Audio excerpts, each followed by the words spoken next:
అందరికీ నమస్కారం. APPSC group 2 ప్రిపరేషన్లో ఉన్నవాళ్లందరికీ ఈ విశ్లేషణకు స్వాగతం. ఈ సెషన్లో మనం ఇండియన్ హిస్టరీలో ఒక కీలకమైన టాపిక్, అదే సాంఘిక సంస్కరణ ఉద్యమాల గురించి చూద్దాం. మరి ముఖ్యంగా ప్రార్థనా సమాజ్, ఆర్య సమాజ్కు సంబంధించి కొన్ని ఇంపార్టెంట్ ఎంసీక్యూస్ తీసుకుని వాటిని ఎలా సాల్వ్ చేయాలో స్టెప్ బై స్టెప్ విశ్లేషిద్దాం. మనం ఈ సెషన్లో ఎలా ముందుకెళ్తామంటే, ఫస్ట్ ప్రార్థనా సమాజం మీద వచ్చిన ప్రశ్నలు చూద్దాం, తర్వాత ఆర్య సమాజం, చివరగా ఈ రెండింటి నుంచి మనం గుర్తుపెట్టుకోవాల్సిన మెయిన్ పాయింట్స్ ఏంటో ఒకసారి రివైజ్ చేసుకుందాం. సో ప్రతి టాపిక్ మీద ఒక క్లారిటీ వచ్చేస్తుంది. రైట్, ఇక మొదలు పెడదాం. ముందుగా మనం ప్రార్థనా సమాజానికి సంబంధించిన ప్రశ్నలను చూద్దాం. ప్రతి ప్రశ్నను జాగ్రత్తగా గమనిస్తే ఎగ్జామ్లో ఆన్సర్ని ఎంత ఈజీగా పట్టుకోవచ్చో అర్థమవుతుంది. ఓకే, మన మొదట ప్రశ్న, ప్రార్థనా సమాజ్ స్థాపించింది ఎవరు? చూడగానే చాలామందికి మహాదేవ్ గోవింద్ రనడే పేరు గుర్తొస్తుంది, ఎందుకంటే ఆయన చాలా ఫేమస్. కానీ అక్కడే పొరపాటు పడతాం. ఆయన కీ లీడర్, కానీ ఫౌండర్ కాదు. నిజానికి దీన్ని స్థాపించింది ఆత్మరాం పాండురంగ్. సో ఇక్కడ కన్ఫ్యూజ్ అవ్వద్దు. సరైన ఆన్సర్ ఆప్షన్ ఏ. మరి ఈ ప్రార్థనా సమాజాన్ని ఎక్కడ స్థాపించారు? దీన్ని యాక్టివిటీస్ అన్నీ ఎక్కువగా బాంబాయి ప్రెసిడెన్సీ కేంద్రంగానే జరిగాయి. ఆ బాంబాయి ప్రెసిడెన్సీ అంటే ఇప్పటి మన మహారాష్ట్ర ప్రాంతమన్నమాట. సో సింపుల్గా ఆన్సర్ డి, మహారాష్ట్ర. చూసారా, ఇందాక మనం అనుకున్న పాయింటే మళ్ళీ వచ్చింది.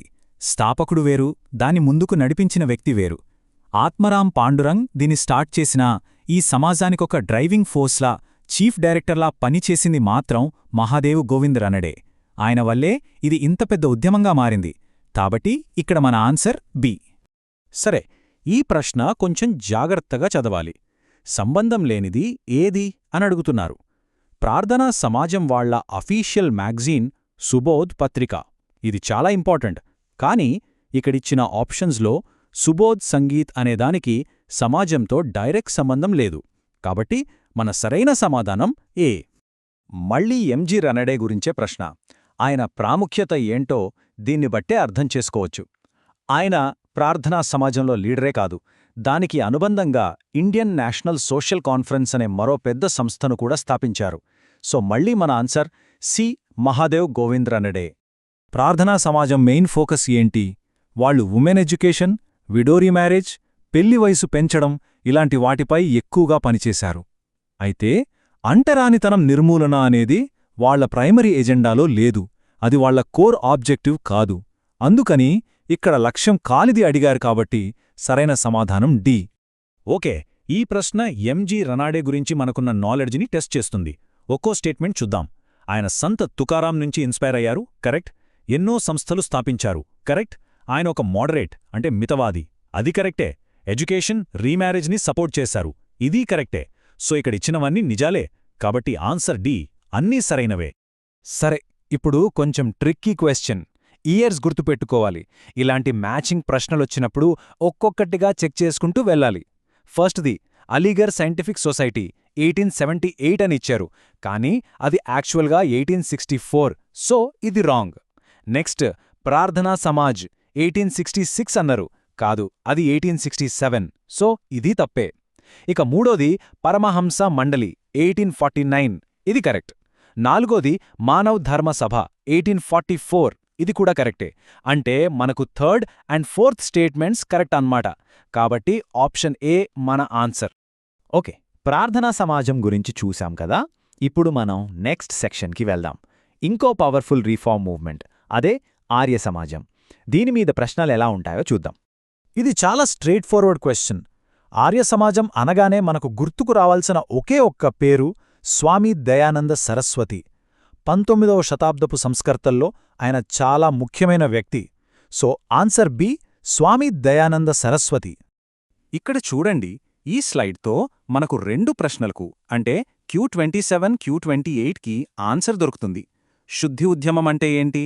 సింపుల్గా చెప్పాలంటే వేరే మతాల్లోకి కన్వర్ట్ అయిన వాళ్ళని మళ్లీ హిందూ మతంలోకి తీసుకురావటం. దీన్ని స్టార్ట్ చేసింది స్వామి దయానంద సరస్వతి. దీన్ని ముందుకు తీసుకెళ్లిన సంస్థ ఆర్య సమాజం. సత్యార్థ ప్రకాష్, దీని అర్థం సత్యం యొక్క వెలుగు. ఇది ఆర్య సమాజం యొక్క బైబిల్ లాంటిది. ఈ పుస్తకాన్ని రాసింది మరెవరో కాదు, స్వామి దయానంద సరస్వతి. ఇందులో ఆయన సిద్ధాంతాలన్నీ ఉంటాయి. So answer D, Dayananda Saraswati. ఈ కొటేషన్ చాలా ఫేమస్. వేదాలకు తరలిపోండి. ఇది 30వ ప్రశ్నకి ఆన్సర్. ఈ పిలుపు ఆర్య సమాజం యొక్క మూల సిద్ధాంతం. అసలైన జ్ఞానమంతా వేదాల్లోనే ఉందని, వాటిని ఫాలో అవ్వాలని ఆయన బలంగా చెప్పారు. ఇది చాలా చాలా ఇంపార్టెంట్ పాయింట్. స్వరాజ్యం అనే పదాన్ని మనం స్వాతంత్ర్య ఉద్యమంతో ముడిపెడతాం. కాని తిలక్, గాంధీ వంటి నాయకులకన్నా ముందే భారతీయుల కోసం భారతదేశం అని స్వరాజ్యమనే కాన్సెప్ట్ని మొదటిసారిగా ప్రస్తావించింది స్వామి దయానంద సరస్వతి. ఇది ఆయన ముందు చూపుకు నిదర్శనం. సో సరైన సమాధానం ఏ. ఓకే, 32వ ప్రశ్న. దయానంద సరస్వతిని ఇండియాస్ మార్టిన్ లూథర్ అని ఎందుకంటారు?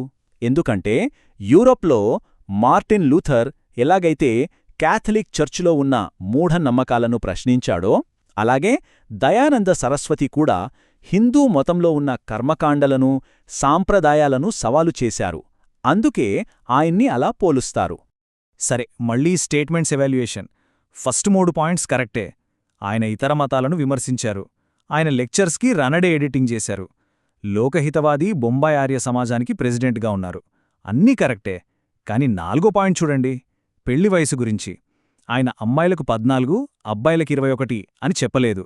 ఆయన చెప్పింది అమ్మాయిలకు కనీసం 16, అబ్బాయిలకు 25 ఉండాలని. సో 4వ స్టేట్మెంట్ తప్పు. అంటే సరైన సమాధానం బి, 1, 2 మరియు 3 మాత్రమే.